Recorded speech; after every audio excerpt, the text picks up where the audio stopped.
நம்முடைய பசும்பொன் தேவர் அவருடைய வீர வணக்க நாள் கூட்டத்திற்கும் பசும்பொன் தேவர் அவர்களின் விருதினை பெற இருக்கக்கூடிய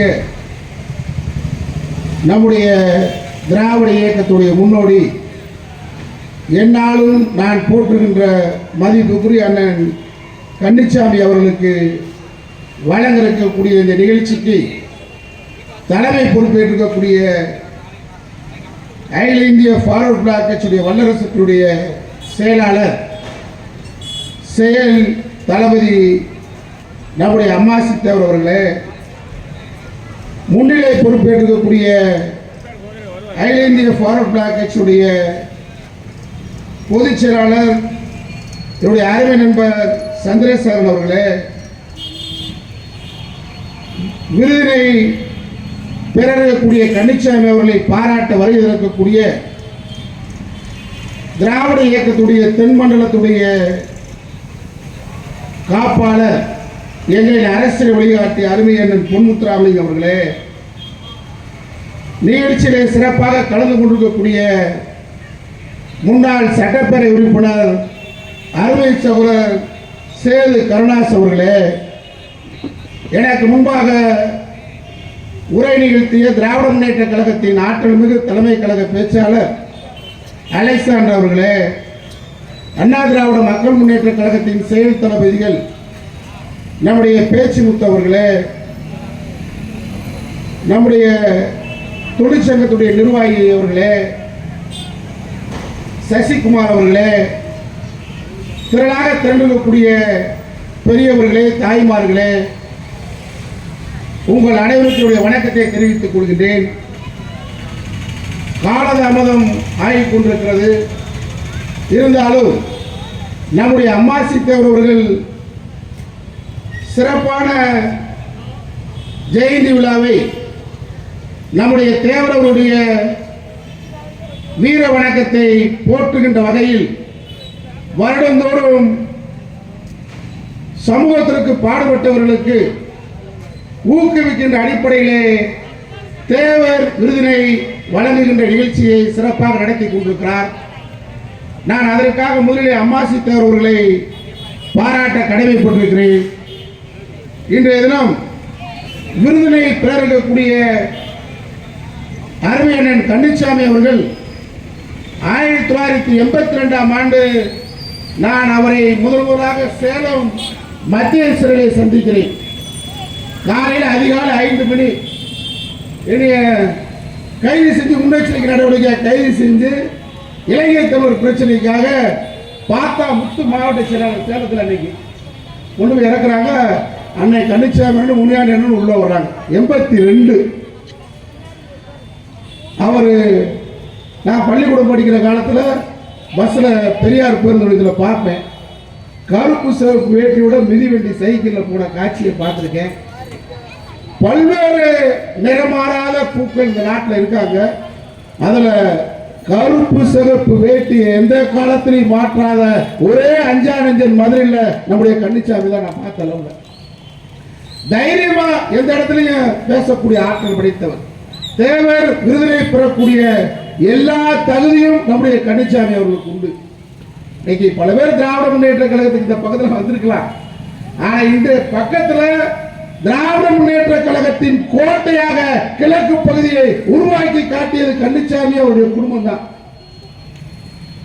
என்றைக்கும் வீரத்திலும் விவேகத்திலும் குறையில்லாதவர், நிறைந்த மனதுக்காரர். அவரை கண்டுபிடிச்சு விருது வழங்கினதுக்கு முதல் அம்மாசி அவர்களுக்கும் ஃபார்வர்ட் பிளாக்கு நான் மீண்டும் என்னுடைய நன்றியை சொல்லிக்கொள்ள கடமைப்பட்டிருக்கிறேன். ஏன்னா அப்படிப்பட்டவங்களாம் நம்ம உற்சாகப்படுத்தணும். அவர் எங்கேயோ ஒரு கவுன்சிலர் கூட ஆகல, வாய்ப்பு இல்லை. ஏன்னா இடதுசாரி சிந்தனையாளர், முற்போக்காளர், எதையும் பட்டுன்னு பேசக்கூடியவர். ஆனால் கொள்கையில் உறுதியானவர். மலை குலைந்தாலும் நிலை குலையாமல் திராவிட முன்னேற்ற கழகத்திற்கு இங்கே இருக்கக்கூடிய ஆற்றல் மிகு தளபதிகளில் நம்முடைய கன்னிச்சாமி அவர்கள். அவரை வாழ்த்துவதில் பாராட்டுவதில் நான் முதலிலே பெருமிதம் கொள்கின்றேன்.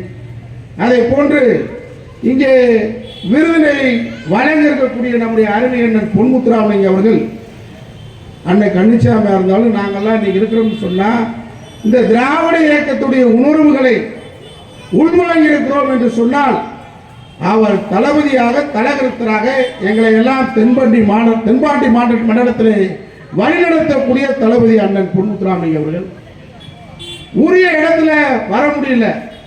உரிய இடத்துக்கு வர முடியாததுக்கு காரணம் எங்கேயுமே இடதுசாரி சிந்தனை படைத்தவர்கள் வர முடியாது, முற்போக்கு சிந்தனையாளர்கள் வர முடியாது. நம்முடைய பசும்பொன் முத்துராமலிங்கத்தை அவர் நினைத்திருந்தால் இந்தியாவில் மிகப்பெரிய பதவிக்கு வந்திருக்க முடியும், தமிழகத்தில் முதலமைச்சராக வந்திருக்க முடியும். ஆனா அவர் முற்போக்கு சிந்தனை. நீங்க உலக வரலாற்றில் இடதுசாரி சிந்தனை படைத்தவர்கள், மக்களுக்காக போராடுகின்றவர்கள், தயவுதாட்சியமின்றி மக்களுக்காக பேசக்கூடியவர்கள் அரசு பதவிக்கு வர முடியாது. அதான் முத்துராமலிங்க தேவர் ஐயா அவர்கள் வர முடியல. ஏன்னா எதையும் துணிச்சலோட பேசக்கூடியவர். காங்கிரஸ்ல அவர் நினைச்சிருந்தா தமிழ்நாட்டில் பல காங்கிரஸ் தலைவர்கள் அடையாளம் தெரியாம இருப்பாங்க. அவர் தான் தொடர்ந்து முதலமைச்சராக இருக்க முடியும். நாடாளுமன்றத்தில் பேசினார் உலக தலைவர் ஜவஹர்லால் நேரு. மிஸ்டர் ஜவஹர்லால் நேரு நில்லுங்க, சுபாஷ் சந்திர போஸ் உயிரோடு இருக்கிறார், நான் அழைத்து வருகிறேன், நீங்கள் காமன்வெல்த் நாட்டிலிருந்து வெளியே கொள்ள தயாரா? யுத்த குற்றவாளி பட்டியலிருந்து நேதாஜி பேரை எடுக்க தயாரா அப்படின்னு கேட்ட ஒரே ஆண்மகன் நம்முடைய பசும்பொன் முத்துராமலிங்க அவர்கள். நாடாளுமன்றமானாலும் சட்டமன்றமானாலும் சிங்கம் போல் கர்ஜனை செய்தவர். அவரை கொண்டு போய் பாஜக என்ன நினைக்கிறான்னு கேட்டா அவர் ஆன்மீகம் சொன்னது வள்ளலார் போற்றிய சுத்த சுய சன்மார்க்கம். அவர் இறக்கும் போது யாரு பார்ப்பனர்களை கூப்பிட்டு சடங்கு செய்ய சொல்லியிருக்காரா? வள்ளலார் வழியில வந்தவங்களை கூப்பிட்டு தான் அவர் அந்த சடங்குகளை செய்ய சொன்னார். அவர் எந்த காலத்திலையும் சங்கராச்சாரியரை போய் பார்த்திருக்காரா? நேரில் இருந்து போய் கடலூர் போற வழியிலான காஞ்சிபுரம் சங்கராச்சாரியரை பார்த்திருக்காரா? கிடையாது. ஏன்னு கேட்டா அவருக்கு தெரியும் இந்த பிற்படுத்தப்பட்ட, தாழ்த்தப்பட்ட, அடக்கப்பட்ட, ஒடுக்கப்பட்ட மக்களுக்கு விடுவு எங்கே கிடைக்கும். ராஜாஜியும் அவரும் நெருங்கிய நண்பர்கள். ஆனா சட்டமன்றத்தில் முத்துராமலிங்கத்துடைய சட்டமன்ற பேச்சுகளை படிச்சோமானா குலக்கல்வி திட்டத்தை கொண்டு வர்றார். திராவிட இயக்கம் பெரியாரும் அண்ணாவும் குலக்கல்வி திட்டத்தை எதிர்க்கிறாங்க. ஆனா சட்டமன்றத்தில் கடுமையாக முத்துராமலிங்கத்தை பேசியிருக்கிறார். நம்ம ஜீவபாரதி அவர்கள் இந்த புத்தகத்தில் சட்டமன்றத்தில் தேவர் முழக்கம் நீங்க படிச்சா தெரியும். நீங்க குலக்கல்வி திட்டத்தை கொண்டு வந்தா எங்களுடைய மக்களை நீங்க பிற்போக்காக்க நினைக்கிறீங்க, உங்களை எதிர்த்து நான் மிகப்பெரிய போராட்டம் நடத்த வேண்டிய சூழ்நிலை ஏற்படும் என்று சொல்லி குலக்கல்வி திட்டத்தை முத்துராமலிங்கத்தை எதிர்த்த வரலாறு நம்ம பேசுறது இல்லை.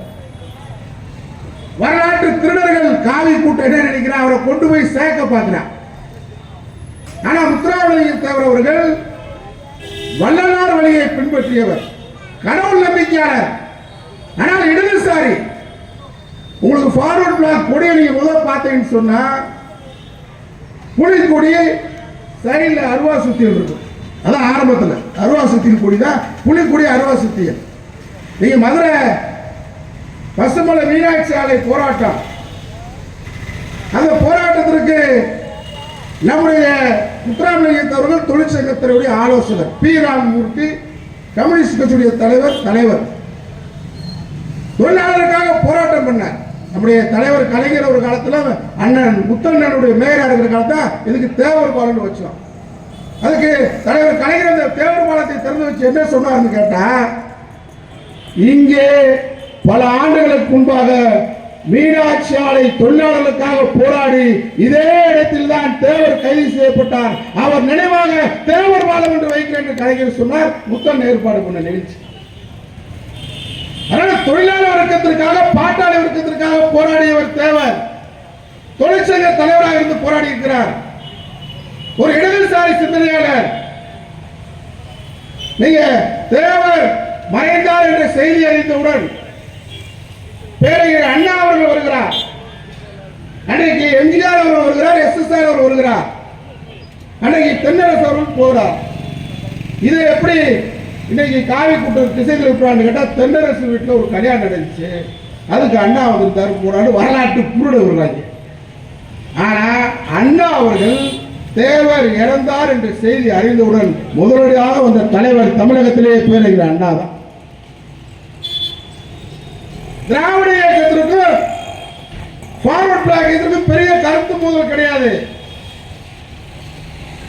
இருமொழி கொள்கையை பற்றி தேவர் பேசியிருக்கிறார். திராவிட இயக்க இருமொழி கொள்கை தான் சொல்றோம், அண்ணா இருமொழி கொள்கை தான் சொல்றாரு. தேவர் இந்தி இந்த நாட்டுக்கு தேவையில்லை என்று சொல்றாரு. தமிழும் ஆங்கிலம் தான் தேவை, இருமொழி கொள்கை பேசியிருக்கிறார். விவசாய தொழிலாளர்களுக்கு கூலி நிர்ணய சட்டம் கொண்டு வர வேண்டும் பேசியிருக்கிறார் தேவர். நில உச்சரவு சட்டம் கொண்டு வர வேண்டும் பேசியிருக்கிறார். நிலம் உழுதுவனுக்கே சொந்தம் பேசியிருக்கிறார். தேவர் அவர்களை சுருக்கமா கொண்டு வந்து நம்ம உசிலம்பட்டி, செல்லம்பட்டி, கமுதிக்குள்ள அடக்க நினைக்கக்கூடாது. மிகப்பெரிய தலைவர், உலகத்தின் தலைவராக இருந்தவர், உலக அரசியல் பேசியவர். போர்த் அகிலம், நான்காவது அகிலம் சொல்லுவாங்க கம்யூனிஸ்ட்ல, அந்த நான்காவது அகிலத்துல தேவர் பேசியிருக்கிறார். பர்மால போய் பேசியிருக்கிறார். பர்மா தேயிலை தோட்ட தொழிலாளருக்காக பேசியிருக்கிறார். அவரை சாதாரணமா காவி கூட்டம் கபலீகரம் நினைக்கிறார். பெரிய முக்குலத்தோர் சமுதாயம், வீரமிக்க சமுதாயம். இந்த சமுதாயத்தை நம்ம கொண்டு வரணும்னா தேவரை நம்ம இணைக்கணும் நினைக்கிறான். ஆனா தேவர் வரலாறு தவறா சொல்றான். இதை நம்முடைய ஃபார்வர்ட் பிளாக் தோழர்கள், திராவிட இயக்க தோழர்கள் இதை தெளிவுபடுத்தணும். நம்முடைய கருணாஸ் போன்றவர்கள் இன்னும் தெளிவா இந்த விஷயங்களை பேச வேண்டிய கடமை இருக்கு. நமக்கு வரலாற்று கடமை இருக்கு. தேவரை கொண்டு போய் அங்கே சாதாரணமா கடத்திட்டு போயிடக்கூடாது. தேவர் யார்? ஆசியா கண்டத்தில், இந்த ஆசியா கண்டத்தை ஒருங்கிணைக்கணும் சொன்னவர், உலக வரலாறு பேசியவர். நாடாளுமன்றத்தில் அவர் பேசாத பேச்சு இல்லை, உலக வரலாறு பேசியிருக்கிறார். இங்க உள்ளூர்ல பசுமலை மகாலட்சுமி ஆலைக்கு போராடி இருக்கிறாரு. விவசாய கூலி தொழிலாளிக்கு பேசியிருக்கிறாரு. தமிழ் தேசியத்தையும் பேசியிருக்கிறார். அதனால முத்துராமலிங்க தேவர் அவர்களை பொறுத்த அளவில் ஒரு மிகப்பெரிய மனிதாபிமானி, மிகப்பெரிய சிந்தனையாளர், மிகப்பெரிய புரட்சியாளர். அந்த புரட்சியாளரை கொண்டு போய் நம்ம சின்ன வட்டத்துக்குள்ள அடைக்க கூடாது. அதனாலதான் இன்றைக்கு நம்முடைய அகில இந்திய ஃபார்வர்ட் பிளாக் இயக்கத்தின் சார்பில் வருடந்தோறும் இந்த நிகழ்ச்சியை நம்முடைய அம்மாசி தேவர்களை பொறுத்தளவில் வறுமையிலும் சிறப்பு செயல்படக்கூடியவர், ஆற்றல் மிக்கவர். அவருடைய நிகழ்ச்சி சிறப்பாக அமைய வேண்டும். நம்முடைய அண்ணன் பொன்முத்துராமலிங்க அவருடைய தளங்களிலிருந்து நம்முடைய கன்னிச்சாமி அவர்கள் விருதினை பெற இருக்கின்றார்கள். நான் கன்னிச்சாமி அவர்களை மீண்டும் மீண்டும் பாராட்டி வாழ்த்தி வாய்ப்புக்கு நன்றி சொல்லி விடைபெறுகின்றேன். வணக்கம்.